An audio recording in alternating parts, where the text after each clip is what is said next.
आशा करती हूँ आप अच्छे होंगे और स्वस्थ होंगे। तो मैं भी विद्या, केमिस्ट एंड ड्रगिस्ट, आज आपके लिए एक नया टॉपिक आपके लिए लेके आई हूँ जो आपके लिए जानना बहुत ज़रूरी है। जो भी लोग एलोपैथी की दवा लेते हैं उनके लिए तो बहुत ही ज़्यादा ज़रूरी है और मैक्सिमम 90% लोग एलोपैथी दवा लेती है, मैं भी लेती हूँ, लेकिन इमरजेंसी में लेती हूँ। तो आज हम बात करेंगे एक एंटीबायोटिक के बारे में। एंटीबायोटिक क्या होता है? हम बोलते तो बहुत है, सभी बोलते हैं, जिसको समझता है वो भी एंटीबायोटिक बोलते हैं, जिसको नहीं समझता है वो भी एंटीबायोटिक बोलते हैं। लेकिन ये एंटीबायोटिक होता क्या है, हमारे बॉडी में वो कैसे एक्ट करता है, कैसे रिएक्शन करता है, उसके बारे में थोड़ा सा हम आज समझेंगे। तो जैसे एक उदाहरण से हम समझेंगे।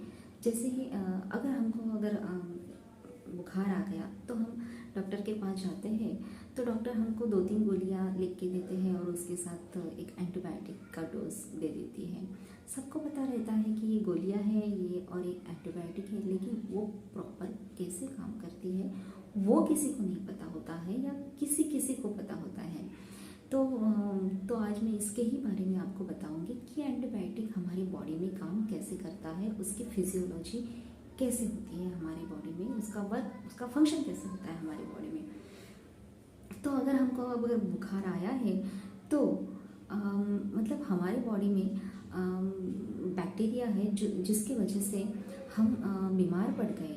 लेकिन जब हम एंटीबायोटिक लेते हैं तो ये एंटीबायोटिक है तो उसको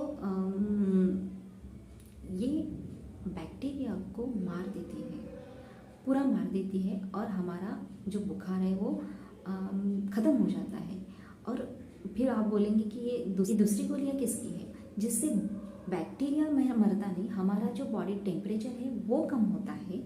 और जो एंटीबायोटिक जो है वो हमारे बॉडी में जो भी एंटीबॉडीज़ रहती है, जो बैक्टीरियाज रहते हैं, उसको मारने का काम करती है। लेकिन ये जो एंटीबायोटिक्स है ये एंटीबॉडीज़ को पूरी तरह से नहीं मारती है, कुछ 90% मारती है और 10% छोड़ देती है। और मतलब जिस टाइम हम बीमार पड़ते हैं तो 10% हमारे बॉडी में एंटीबॉडीज़ जो बुखार बढ़ाती है उसकी बॉडीज़ रहती है। लेकिन कुछ समय बाद क्या होता है कि 1 साल बाद या 5 महीने बाद या 2 साल बाद हम और बीमार पड़ते हैं। तो ये जो बहुत सारा जो गैप है जो जाता है तो वो हमारी बॉडी में 10% जो एंटीबॉडीज़ बची है या बैक्टीरिया बचा है वो बहुत ज़्यादा मल्टीप्लाई हो जाता है, जो 100% हो जाता है। बहुत फास्टली ये ग्रो होता है और वो बहुत इतना ज़्यादा ग्रो होता है कि हमारी बॉडी का टेम्परेचर और ज़्यादा बढ़ जाता है। फिर हम डॉक्टर के पास जाते हैं, फिर हम एंटीबायोटिक्स लेते हैं। तो क्या होता है, इस बार एंटीबायोटिक्स का जो असर है, पहली बार क्या होता है कि उन्होंने 90% काम किया एंटीबॉडीज़ ने, इस बार वो 80% काम करेगी एंटीबॉडीज़ हमारे बॉडी में। तो नहीं मतलब इस टाइम क्या होगा कि जो बैक्टीरिया है ये 80% किल कर देगी, 80% बैक्टीरिया को ही मारेगी, 20% बैक्टीरिया छोड़ देगी। फिर क्या होगा, हम ठीक हो जाएंगे और हमारा जो मतलब हम मेंटली तो ठीक हो जाएंगे, लेकिन हमारी बॉडी में जो बैक्टीरिया है जो टेम्परेचर बढ़ाता है वो वैसे की वैसे ही रहता है कुछ हद तक। पूरी कुछ तो मर जाता है क्योंकि हमने एंटीबायोटिक्स ली है, लेकिन कुछ दिनों बाद और ही मल्टीप्लिकेशन हो जाता है और ही मल्टीप्लिकेशन हो जाता है और बहुत ज़्यादा बढ़ जाता है। फिर हम कहते हैं कि हमको और बुखार आ गया है, हमको और हमारा टेम्परेचर और बढ़ गया है।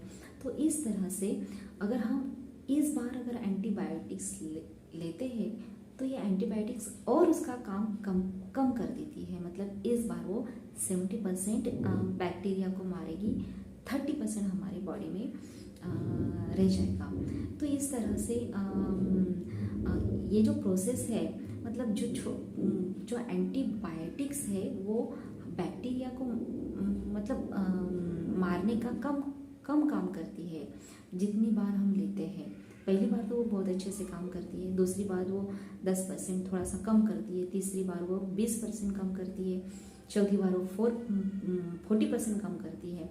इस तरह से उसका जो एंटीबायोटिक्स का जो असर है हमारी बॉडी में कम कम हो जाता है, और एक ऐसा टाइम आ जाता है कि बहुत अगर हमने एंटीबायोटिक्स अगर ली तो हमारे बॉडी का टेम्परेचर कम ही नहीं होता है, क्योंकि हमारी बॉडी वो एंटीबायोटिक्स को रेजिस्ट कर रही है, मतलब अपोज कर रही है, रोक रही है कि अभी तो कितना भी आ जाए डालो हमारी बॉडी में, मैं कहीं भी नहीं जाने वाला हूँ, या ये बैक्टीरिया बोलते हैं कि मैं अभी यही के यही हूँ, क्योंकि मेरा जो पावर है अभी बढ़ गया है, अभी मैं यहाँ से नहीं जाऊँगा।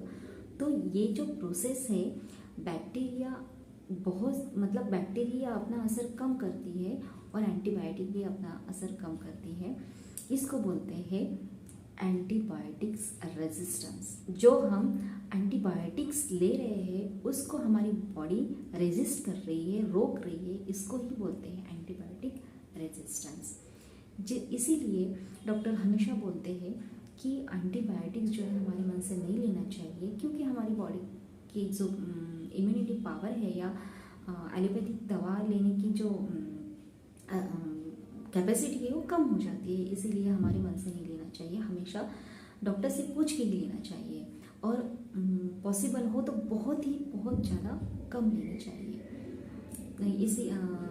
लेकिन ये जो इसका मतलब ये नहीं कि वो जो एंटीबायोटिक्स हमने ली है उसका जो असर ख़त्म हो गया है, वो हमारे बॉडी पे असर करना ख़त्म हो गया है। अगर वही एंटीबायोटिक्स दूसरी बॉडी को दे या दूसरे पर्सन को दे तो वो अपना काम ठीक से करेगी, जैसे हम पे किया अभी तक वैसे ही वो अपना काम करती रहेगी। तो ये था एंटीबायोटिक्स के बारे में कुछ आपको जानकारी, और एंटीबायोटिक रेजिस्टेंस क्या होता है, हमारी बॉडी दवाई को कैसे रेजिस्ट करती है, इसके बारे में थोड़ी सी इन्फॉर्मेशन थी।